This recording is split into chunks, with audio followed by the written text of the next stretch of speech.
राधे राधे सभी को।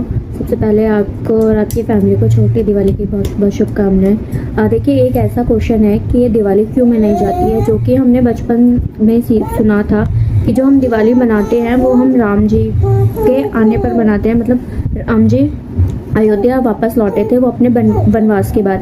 देखिए, ये कहानी सच है और एक कहानी ये भी सच है कि आज के दिन मतलब दिवाली वाले दिन उस दिन सागर मंथन हुआ था। सागर मंथन में जो निकले थे वो थी लक्ष्मी जी। सबसे पहले लक्ष्मी जी निकली थी, तो इसलिए दिवाली भी बनाई जाती है और दिवाली पे इसलिए ही उनकी पूजा की जाती है।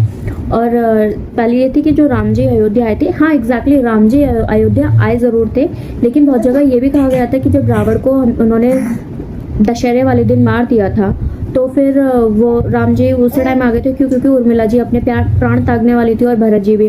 लेकिन ये हुआ था कि वो भरतकुंड आ चुके थे, उसके कुछ टाइम बाद वो अयोध्या गए थे, तो वो जो टाइम था उन्होंने जो टाइम पीरियड था वो था, उसको दिवाली कहते हैं। इसलिए जब वो अपने अयोध्या गए थे उन्होंने वहाँ पे उन राम जी का वेलकम किया था, मतलब स्वागत किया था उन्होंने, इसलिए वो उसको दिवाली के रूप में मनाया जाता है। दूसरा ये था कि लक्ष्मी और गणेश जी की पूजा क्यों होती है। लक्ष्मी और गणेश जी की पूजा इसलिए होती है, एक तो लक्ष्मी जी हमारी सागर मंथन में से निकली थी, और गणेश जी की पूजा इसलिए होती है कि लक्ष्मी जी ने गणेश जी को वरदान दिया था कि जब भी मेरी पूजा होगी उससे पहले तुम्हारी पूजा होगी। इसलिए हम लक्ष्मी गणेश जी को साथ में रखते हैं, उनकी पूजा करते हैं। और साथ ही साथ लक्ष्मी जी हमारी बहुत ही चंचल हैं, वो एक जगह नहीं टिकती हैं, मतलब नहीं बैठ के। ये चीज़ें आपको भी अच्छे से बताओगे, आप अभी पैसे लेके चला जाएगा।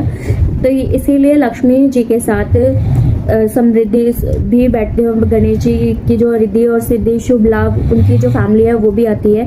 और कहा जाता है जहाँ गणेश जी होते हैं वहाँ पर एक धैर्य होता है। जब भी कहते हैं कि किसी भी बच्चे को अगर गुस्सा आता है तो उस गुस्सा आता है या फिर वो किसी की बात नहीं मानते, चिड़चिड़ा हो जाता है, जो भी है, उसमें गणेश जी की पूजा बताई जाती है सबसे पहले।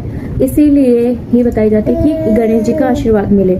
गणेश जी को हम एक तो इस वजह से भी बैठाते हैं, और दूसरा हमें लक्ष्मी जी ने गणेश जी को वरदान दिया था जब उनका शीश कटा था कि जब भी मेरी पूजा होगी आपकी भी पूजा मेरे से पहले होगी, इसलिए हम गणेश जी को बैठाते हैं। राम जी के लिए हम रामनवमी बनाते हैं, दशहरा होता है, उनके आने पर दिवाली बनाते हैं। और उसी दिन जिस दिन राम जी आए थे दशहरा दिवाली थी, जिस दिन लक्ष्मी हुई थी, इसलिए हम लक्ष्मी गणेश जी का पूजन करते हैं। तो अभी मेरे को तो ये चीज़ क्लियर हो गई है, तो मैंने ये सोचा कि आप लोगों को भी ये चीज़ क्लियर हो, और कुछ ना समझ में आए तो प्लीज़ आप मुझे कमेंट कर सकते हैं। Thank you.